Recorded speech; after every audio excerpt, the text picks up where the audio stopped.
Dear students, welcome to MNB Edu Hub. আজি আমি তোমালোকৰ বাবে লৈ আহিছো হাইলাকান্দি জিলাৰ প্ৰি-বোৰ্ড এক্সামিনেশ্যন 2023-24 ৰ ইংৰাজী বিষয়ৰ যি কোৱেশ্চন পেপাৰ আছে হেতু এই ভিডিঅটোত আমি তোমালোকৰ লগত ডিসকাস কৰিম MCQ ৰ যিটো আছে হেতু আৰু তাৰে সলিউশন যদি চেনেলটো লৈ তোমালোকে পোন প্ৰথমবাৰৰ বাবে আহিছা চেনেলটো সাবস্ক্ৰাইব কৰি লবা বলা আমি ভিডিঅটো আৰম্ভ কৰিছো প্ৰথমতে কেইটামান ইনস্ট্ৰাকশন দিয়া আছে এই ইনস্ট্ৰাকশন কেইটা তোমালোকে ভালদৰে পঢ়ি তাৰ পিছত এনসাৰ কৰিব লাগিব কাৰণ ইনস্ট্ৰাকশন মতেহে আমি এনসাৰ শিটত এনসাৰ কৰিব লাগে প্ৰথমটো প্ৰশ্ন লৈ আহিছো the house the only one in the entire valley what does the underline word mean ইয়াতে ভেলি যি শব্দ আছে তাৰ তলত আন্ডাৰলাইন কৰা আছে আৰু ভেলি মানে কি হয় হেতু দিছে আৰু অপচনবোৰৰ মাজত শুদ্ধ উত্তৰ an area of low land between hills or mountain যে হিল বা মাউন্টেইনৰ মাজত থকা দুটা হিল আছে তাৰ মাজত যেটো লো ল্যান্ড আছে তলৰ অংশখিনি দুটা পাহাৰৰ মাজত যে ঠাই থাকে সেই ঠাইবোৰক ভেলি বুলি কোৱা হয় next who lived in that solitary house choose from below the word that is same in meaning as solitary who lived in that solitary house এই যেটো সেন্টেন্স আছে ইয়াতে solitary মানে কি হয় হেতু হুদিছে আমাক ইয়াৰ অৰ্থ কব দিছে আৰু অপচনবোৰৰ মাজত শুদ্ধ উত্তৰ অপচন সি যেটো আছে হেতু lonely next in life every man has Nelson মেন্ডেলাৰ কোৱেশ্চন হয় যে এজন মানুহৰ জীৱনত কেইটা দায়িত্ব থাকে হেতু হুদিছে আৰু অপচনবোৰৰ মাজত শুদ্ধ উত্তৰ অপচন এ twin obligations হ'ব ৰাইট আনসাৰ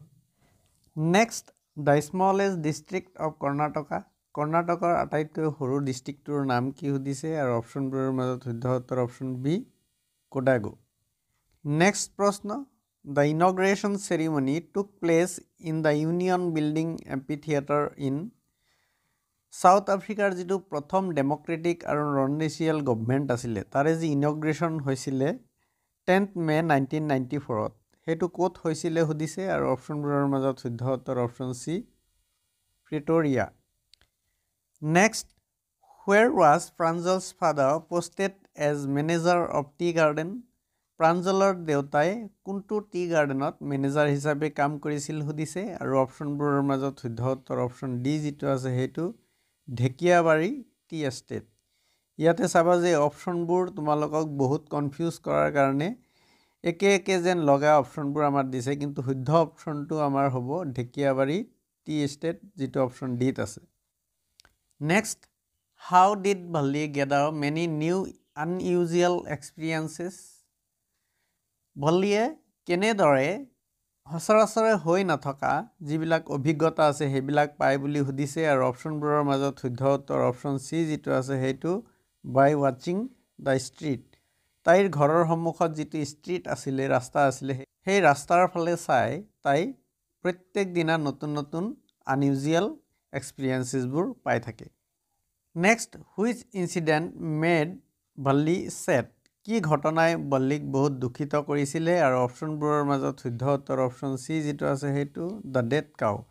বল্লিয়া যেতিয়া বাছেৰে ট্ৰেভেল কৰি আছিল টাউনৰ পৰা ভিলেজলৈ ৰিটাৰ্ণ আহি থকাৰ সময়ত এটা গাই গৰুৰ পোৱালি এটা ৰাস্তাৰ কাষত মৰি আছিল হেতু দেখা পাই ভল্লিয়া বহুত দুখিত হৈছিল who always boiled water before drinking it as mentioned in the prose piece tea from Assam যে prose piece যেটো আছে tea from Assam এইটোত উল্লেখিতভাৱে কোনে পানী খোৱাৰ আগতে গৰম কৰি খাইছিল আৰু অপচনবোৰৰ মাজত শুদ্ধ উত্তৰ option C Chinese empire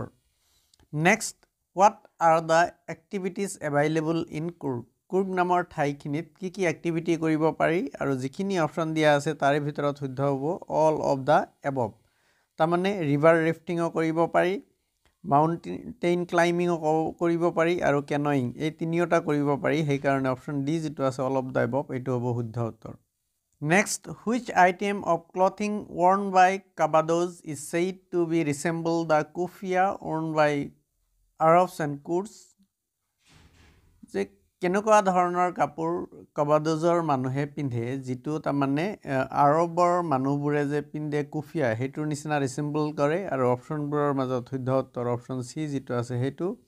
west belt যাক অপশ্যনত কোৱা হৈছে কুপিয়া next dash was sworn in as first deputy president of South Africa South আফ্ৰিকাৰ ফাৰ্ষ্ট ডেপুটি প্ৰেছিডেণ্ট হিচাপে কোনে শপত লৈছিলে সুধিছে আৰু অপশ্যনবোৰৰ মাজত শুদ্ধ উত্তৰ অপশ্যন চি থাবো বেকি next how does the boy losing his ball এইটো প্ৰশ্ন যিটো আছে সেইটো অলপ ভুল হৈছে মোৰ বোধেৰে এইটো হ'ব লাগিছিলে how does the boy feel after losing the ball ল'ৰাজনে বলটো হেৰুৱাৰ পিছত কেনেকুৱা ফিল কৰিছিলে আৰু অপশ্যনবোৰৰ মাজত শুদ্ধ হ'ব অপশ্যন বি যিটো আছে সেইটো গ্ৰীফ ষ্ট্ৰাইভেন এণ্ড ৰেছপনচিবল গ্ৰীফ ষ্ট্ৰাইভেন মানে হ'ল চৰফুল বা দুখ ভাৱ আৰু ৰেছপনচিবল মানে দায়বদ্ধ next the dragon was named as custard as he was ড্ৰেগনৰ নামটো কাষ্টাৰ্ড দিয়া হৈছিলে তাৰ কাৰণটো হ'ল অপশ্যন বি যিটো আছে সেইটো কাৱাৰ্ড ভয়াতুৰ আছিলে সেইকাৰণে তাৰ নামটো কাৱাৰ্ড দিয়া হৈছিলে next what type of man was Griffin Griffin কেনেকুৱা ধৰণৰ মানুহ আছিলে ইয়াতে যিটো অপশ্যন চি আছে সেইটো হ'ব শুদ্ধ উত্তৰ both A and B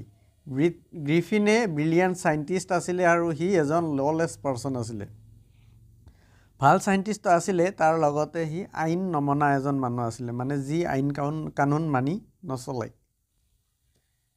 next where was the narrator sent to serve summons on Oliver Lutkin the hack driver নামৰ লেচনটোৰ যি নেৰেটৰ আছিলে তাক ক'ত পঠোৱা হৈছিলে এই অলিভাৰ লাটকিনক নোটিছ দিয়াৰ বাবে আৰু অপশ্যনবোৰৰ মাজত শুদ্ধ উত্তৰ অপশ্যন ডি যিটো আছে সেইটো নিউ মুলিয়ন নামৰ ঠাই নেক্সট হোৱাট ৱাজ আছাবুলছ প্ৰফেশ্যন আছাবুলৰ কি বৃত্তি আছিলে কি কৰি খাইছিলে আৰু অপশ্যনবোৰৰ মাজত শুদ্ধ উত্তৰ অপশ্যন বি যিটো আছে সেইটো secret agent next choose the word that rhymes with feet অপশ্যনবোৰৰ মাজত কোনটো ৱৰ্ড ফিটৰ লগত ৰাইম কৰে আৰু অপশ্যনবোৰৰ মাজত শুদ্ধ উত্তৰ অপশ্যন বি যিটো আছে সেইটো ষ্ট্ৰীট নেক্সট প্ৰশ্ন the field was white as if covered with লেন্সৰ খেতিত যেতিয়া শিলাবৃষ্টি হৈ গৈছিল তাৰপিছত খেতিটো একদম বগা হৈ গৈছিলে আৰু এই বগাটো কিহৰ লগত তুলনা কৰা হৈছে যে এনেকুৱা কোৱা হৈছে যে অপশ্যন চি যিটো আছে চল্ট এনেকুৱা লাগি আছে যে ফিল্ডটো চল্টৰ দ্বাৰাই নিমখৰ দ্বাৰাই কভাৰ হৈ আছে next but he is locked in a concrete cell what is the meaning of cell tiger in the zoo নামৰ যিটো পয়েম আছে এইটোৰ পৰা দিয়া হৈছে যে টাইগাৰটো এতিয়া লকড হৈ আছে কনক্ৰিট চেলত ইয়াতে চেল মানে কি সেইটো সুধিছে আৰু অপশ্যনবোৰৰ মাজত শুদ্ধ উত্তৰ অপশ্যন চি কেজ পিঞ্জিৰা নেক্সট প্ৰশ্ন which one of the following qualities is not found by the poet among the এনিমেলছৰ মাজত এই যিখিনি অপশ্যন দিয়া আছে সেইবোৰৰ কি গুণটো পোৱা নাযায় আৰু অপশ্যনবোৰৰ মাজত শুদ্ধ উত্তৰ হ'ল কমপ্লিচিটি প্লেচিড হয় এনিমেল আমাৰ পয়েমটোত কোৱা হৈছে চিম্পল হয় চিম্প্লিচিটি সেল্ফ ডিপেণ্ডেন্স হয় এইখিনিও হয় কিন্তু কমপ্লিচিটি যিটো আছে এইটো এনিমেলৰ মাজত পোৱা নাযায় next name the literary device used in and no' one buys a ball bag আৰু যিখিনি অপশ্যন দিয়া আছে তাৰে ভিতৰত শুদ্ধ উত্তৰ option C alliteration next Griffin came to the village of গ্ৰিফিনে লণ্ডনত থাকি বহুত ঘটনা কৰিছিলে যেতিয়া ইনভিজিবল হৈছিলে তাৰপিছত তাৰে পৰা লুকাই সি ক'ত গৈছিলে আৰু অপশ্যনবোৰৰ মাজত শুদ্ধ উত্তৰ অপশ্যন চি যিটো আছে সেইটো Iping next how is silence described in the poem Amanda নামৰ পয়েমটোত চাইলেন্সক কি বুলি ডিছক্ৰাইব কৰা হৈছে আৰু অপশ্যনবোৰৰ মাজত শুদ্ধ উত্তৰ option A golden next who is the poet of the ball poem নামৰ কবিতাটোৰ কবি কোন আৰু অপশ্যনবোৰৰ মাজত শুদ্ধ উত্তৰ option D John Berryman next what mania do human being suffer from mention in the poem animal নামৰ যি কবিতা আছে তাতে মেনশ্যন কৰা মতে মানুহে কি বস্তুৰ প্ৰতি বলিয়া হয় আৰু অপশ্যনবোৰৰ মাজত শুদ্ধ উত্তৰ অপশ্যন এ যিটো আছে সেইটো mania of possessing things next who is the guest in the story the midnight visitor midnight ভিজিটৰত গেষ্ট কোন হয় অতিথি কোন হয় আৰু অপশ্যনবোৰৰ মাজত শুদ্ধ উত্তৰ ফাউলাৰ ফাউলাৰ আছাপুলৰ এজন অতিথি আছিলে যোনে এজন ৰাইটাৰ আছিলে আৰু ছেক্ৰেট এজেণ্টৰ ওপৰত এখন কিতাপ লিখিবৰ কাৰণে আছাপুলৰ লগত আছিলে next the young lady who met Horace Danby was in a dash dress Horace ডেনবিয়ে যেতিয়া শ্বুট অভাৰ গ্ৰেঞ্জত চুৰি কৰিব গৈছিলে এজনী য়ং লেডি লগ পাইছিলে আৰু তাই কি ড্ৰেছত আছে সেইটোও দিছে আৰু অপশ্যনবোৰৰ মাজত শুদ্ধ উত্তৰ অপশ্যন চি যিটো আছে সেইটো ৰেড তাই ৰেড কালাৰৰ শাৰী পিন্ধি আছিলে নেক্সট দ্য ৱৰ্ড চাই এণ্ড চিনি চাই আৰু চিনি যে শব্দ আছে আৰু এই শব্দবোৰ কি ভাষাৰ পৰা আহিছে বা কি শব্দৰ পৰা আহিছে অপশ্যনবোৰৰ মাজত শুদ্ধ উত্তৰ অপশ্যন বি চাইনিজ ৱৰ্ড চাইনাৰ পৰা আহিছে next she seems to be dash European আমি জানো যে ইউৰোপিয়ানৰ আগত ই যদিও ভাৱেল হয় এ ব্যৱহাৰ হয় চ' অপশ্যন বি যিটো আছে সেইটো হ'ব শুদ্ধ উত্তৰ she seems to be a European next she has dash experience in computer programming চেণ্টেন্সটো এনেকুৱা ধৰণৰ যে তাইৰ কম্পিউটাৰ প্ৰগ্ৰামিঙত অলপ হ'লেও নলেজ আছে অলপ হ'লেও কৈছে সেইকাৰণে এ লিটিল হ'ব শুদ্ধ উত্তৰ কাৰণ এক্সপিৰিয়েঞ্চ যিটো হয় সেইটো আনকাউণ্টেবল হয় সেইকাৰণে অপশ্যন এ যিটো আছে সেইটো হ'ব right next they won the match without dash difficulty আৰু ইয়াৰ শুদ্ধ উত্তৰটো হ'ব এনি অপশ্যন চি যিটো আছে সেইটো হ'ব শুদ্ধ next she crossed dash the bridge আৰু অপশ্যনবোৰৰ মাজত শুদ্ধ উত্তৰটো হ'ব অপশ্যন বি যিটো আছে সেইটো এক্ৰছ যিহেতু ব্ৰিজ এটা নদীৰ ইমূৰৰ পৰা সিমূৰলৈকে থাকে সেইকাৰণে ইমূৰৰ পৰা সিমূৰলৈ পাৰ হৈ যোৱা অৰ্থত এক্ৰছ ব্যৱহাৰ হয় সেইকাৰণে অপশ্যন বি শুদ্ধ হ'ব ইয়াৰ কাৰণে নেক্সট প্ৰশ্ন take the book dash the table ইয়াতে কিতাপটো টেবুলৰ পৰা নমাই অনা বা আঁতৰাই দিয়া অৰ্থত টেক অফ হয় সেইকাৰণে অপশ্যন চি যিটো আছে অফ এইটো হ'ব শুদ্ধ উত্তৰ next the mother is blind dash her children's fault দেখিও নেদেখাৰ ভাৱধৰা হ'লে ব্লাইণ্ড টু হয় সেইকাৰণে অপশ্যন বি যিটো আছে সেইটো শুদ্ধ হ'ব the mother is blind to her children's fault next if I dash you I would start studying soon এইটো আমাৰ টেন্সৰ প্ৰশ্ন হয় ইফৰ লগত থকা বাক্যটো যদি পাষ্ট ইনডিফিনিটত থাকে আনটো বাক্য ফিউচাৰত পাষ্ট টেন্সত থাকিব ঠিক আছে এই আনটো যিটো বাক্য আছে এইটো ফিউচাৰত পাষ্ট টেন্সত আছে সেইকাৰণে এইটো পাষ্ট ইনডিফিনিট টেন্সৰ হ'ব if I were you I would start studying soon option C যিটো আছে ৱেৰ এইটো হ'ব right answer next she know to me for the last 5 years tense কাৰেকশ্যনৰ এটা নিয়ম আছে ফৰ থকাৰ পিছত যদি টাইম থাকে তেনেহ'লে চেণ্টেন্সটো প্ৰেজেণ্ট পাৰফেক্ট কণ্টিনিউৱাছ টেন্সৰ হয় কিন্তু আৰু এটা নিয়ম লক্ষ্য কৰিব লাগিব যে নো যিটো ভাৰ্ব আছে তাৰ লগত আই এন জি কেতিয়াও এড নহয় বা কণ্টিনিউৱাছ ফৰ্মত কেতিয়াও নহয় সেইকাৰণে এই বাক্যটো আমাৰ প্ৰেজেণ্ট পাৰফেক্ট টেন্সত হ'ব আৰু ইয়াৰ শুদ্ধ উত্তৰটো হ'ব অপশ্যন চি যিটো আছে সেইটো she has been known to me for the last 5 years next choose the correct passive form of the given sentence বাক্যটোৰ passive ফৰ্মলৈ নিব দিছে who know the matter আৰু এই যিটো সেন্টেন্স আছে ইয়াৰ passive form হ'ব by whom is the matter known ইয়াতে এটা নিয়ম মনত ৰাখিলেই হ'ল who থাকিলে by whom হয় সো বাকি যি তিনিটা অপশ্যন আছে ইয়াতে by whom নাই সি অপশ্যনতে অলৰেডি কেৱল আমাৰ মাত্ৰ কি আছে by whom আছে সেইকাৰণে এইটোৱে শুদ্ধ উত্তৰ হ'ব বাকিখিনি চোৱাৰ দৰকাৰ নাই choose the correct active form of the given sentence তলত চাৰিটা অপশ্যন দিয়া আছে এই অপশ্যনবোৰৰ পৰা মাই পাৰ্চ হেজ বিন ষ্টলেন এই যিটো সেন্টেন্স আছে ইয়াৰ এক্টিভ ভইচলৈ নিব দিছে আৰু অপশ্যনবোৰৰ মাজত শুদ্ধ উত্তৰটো হ'ব অপশ্যন চি যিটো আছে সেইটো someone has stolen my purse. Which sentence represents direct speech? Direct স্পীচৰ কোনটো সেন্টেন্স হয় সেইটো দিছে আৰু আমি জানো যে ডাইৰেক্ট স্পীচৰ এটা বাক্যত ৰিপোৰ্টিং ক্লজ আৰু ৰিপোৰ্টেড ক্লজ দুটা থাকিব লাগে অপশ্যন বি যিটো আছে ইয়াতে আমাৰ ৰিপোৰ্টিং ক্লজো আছে আৰু ৰিপোৰ্টেড ক্লজো আছে সেই কাৰণে অপশ্যন বি যিটো আছে সেইটো আমাৰ শুদ্ধ উত্তৰ হ'ব next choose the correct indirect form of given sentence তো ডাইৰেক্ট নেৰেশ্যন দিয়া আছে এই নেৰেশ্যনটোৰ আমাৰ ইনডাইৰেক্ট নেৰেশ্যনলৈ নিব দিছে where is your helmet এটো ইনভাৰ্টেড কমাৰ ভিতৰত আছে asked the policeman এটো আমাৰ প্ৰশ্ন হয় আৰু ইয়াৰ শুদ্ধ উত্তৰটো হ'ব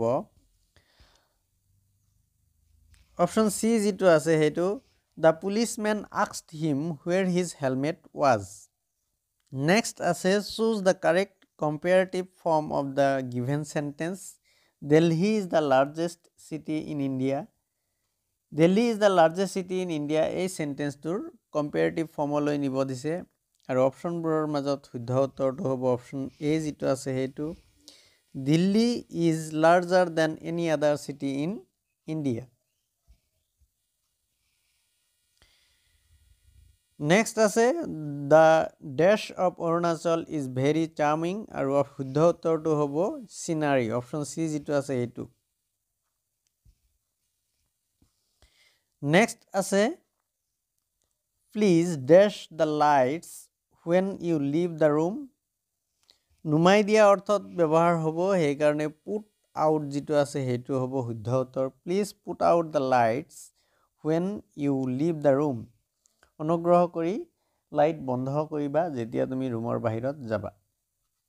নেক্সট আছে a young dash to change easily আৰু অপশ্যনবোৰৰ মাজত শুদ্ধ উত্তৰ অপশ্যন ডি যিটো আছে হেতু adapt a d a p t next আমি সেকশন বি যিটো আছে হেতু লৈ আহিছো ইয়াতেও আমাৰ 45 টা কোৱেশ্চন আছে এই 45 যি কোৱেশ্চন আছে একেটা ডেসক্ৰিপটিভ টাইপ কোৱেশ্চন হয় তোমালোকে এটা কথা মন কৰিবা এইবাৰৰ যি প্ৰিবোৰ্ড এক্সামিনেশন হৈ আছে তাৰে যি কোৱেশ্চন প্যাটাৰ্নবোৰ হয় প্যাটাৰ্নবোৰ যোৱাবাৰতকৈ অলপ ডিফাৰেন্ট হয় সেই কাৰণে তোমালোকে অলপ কিতাপৰ ভিতৰৰ পৰা পঢ়িব লাগিব নহলে তোমালোকে এমসিকিউৰ যি কোৱেশ্চন আছে এইবিলাকৰ আনসাৰ কৰিব নোৱাৰিবা Question 3 যিটো আছে write an essay on either of the following topics ইয়াতে তিনিটা টপিক দিয়া আছে discipline festival you like most advantage and drawbacks of online teaching আৰু ইয়াৰ লগত এটা অৰ দিয়া আছে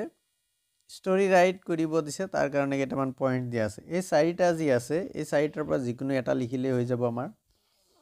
অপশ্যন 4ত এটা লেটাৰ দিছে আৰু তাৰ লগতে অৰ দিয়া আছে এটা newspaper report writing আৰু report writing ৰ কাৰণে কেইটামান পইণ্ট দিয়া আছে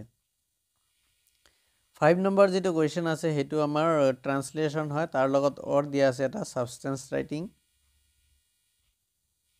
6 নম্বৰ যেটো আছে হেতু পেছেজ হয় আৰু যেটো পেছেজ আছে হেতু Nelson Mandela a long walk to freedom নামৰ লেসনটোৰ পৰা দিছে পেছেজ সদায় মনত ৰাখিবা পেছেজবোৰ আমি ভালকৈ পঢ়িম এবাৰ নহয় দুবাৰ নহয় তিনিবাৰকে পঢ়ি ভালকৈ পঢ়ি তাৰ পৰা আমি তলত দিয়া যিবিলাক কোৱেশ্চন আছে হেবিলাক আমি কৰিব লাগিব